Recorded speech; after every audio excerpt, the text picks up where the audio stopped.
કાલે ન્યૂઝની અંદર માધવ પબ્લિક સ્કૂલ વટવામાં આવેલી છે, જે પ્રાઇવેટ શાળા છે ને એમના શિક્ષકે 10મા ધોરણમાં ભણતા વિદ્યાર્થીને મારતો વિડીયો આપણે સીસીટીવી ફૂટેજ જોયા, જે ખૂબ ગંભીર પ્રકારની ઘટના છે।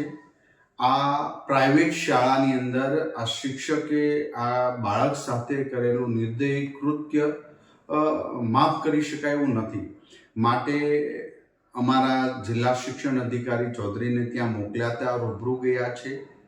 વાલીએ પોલીસ કેસ કર્યો છે, શિક્ષકને એરેસ્ટ કરી લીધો છે, શિક્ષકને પ્રાઇવેટ શાળાવાળાએ સસ્પેન્ડ કરી દીધો છે અને આચાર્યશ્રીએ પણ આ વાતને દબાવવાનો પ્રયાસ કર્યો હોવાથી એમને પણ સજાના ભાગરૂપે મોકૂફ કરી દેવાના સૂચના અમારા જિલ્લા શિક્ષણ અધિકારી આપી છે। તો આવી પ્રાઇવેટ શાળાની અંદર બનેલી આ ઘટના ખરેખર માનવતા વિરુદ્ધ છે। આ તો ભણે છે, ન ભણતો હોય તો બાળક ઉપર આટલી મોટી અત્યાચારથી મારઝૂડ કરવી આ વિકૃતતાની નિશાની છે। આ શિક્ષકને ક્યારેય ન શોભે। માટે આવા બાબતને જે પ્રાઇવેટ શાળાઓ છે એમને પણ અમે વિનંતી કરીએ, વિનંતી નહીં અમે આદેશ કરીએ છીએ કે તમે જોઈ લેજો, તમારા શાળાની અંદર આવો કોઈ વિકૃત શિક્ષક તો નથી ને જે બાળકને આ રીતના ઢોર મારતો હોય। આ પૈચાસિક કૃત્ય કહેવાય। આ સહન ન થાય એવું કોઈ પણ માણસ જોવે તો એના દિલની અંદર અરેરાટી થાય, એ રીતે મારવું આ એક શિક્ષણ જગતની અંદર આ શોભેની એવી ઘટના છે।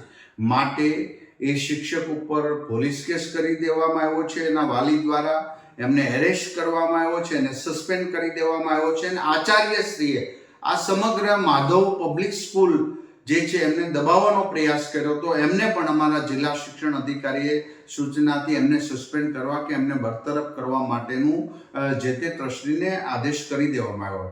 તો સમગ્ર ઘટના મીડિયાની અંદર આવી છે, તે વાલીઓ માટે પણ ચિંતાજનક દર્શાવી રહી છે। બધી શાળાઓ ખૂબ સારી છે, એનો મિનિંગ એવો નથી કે બધી જગ્યાએ આવું ચાલી રહ્યું છે, પરંતુ કોઈક જગ્યાએ જ્યારે આવું બની રહ્યું છે ત્યારે સારા કામો ધોવાઈ જતા હોય છે।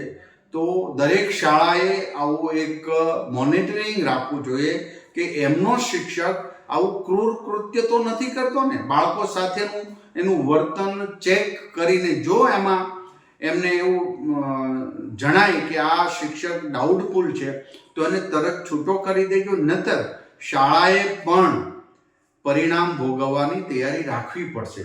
હું આજે દરેક જિલ્લા શિક્ષણ અધિકારીને પણ સૂચના આપું છું કે કોઈ પણ પ્રાઇવેટ શાળા કે સરકારી આ રીતનું કૃત્ય ચલાવી લેવામાં આવશે નહીં અને આવી જો કમ્પ્લેન હોય તો તુરંત એક્શન લેવામાં આવશે, જેની અમે દરેક જિલ્લા શિક્ષણ અધિકારી અને અમારા નિયામકને હું સૂચના આપું છું।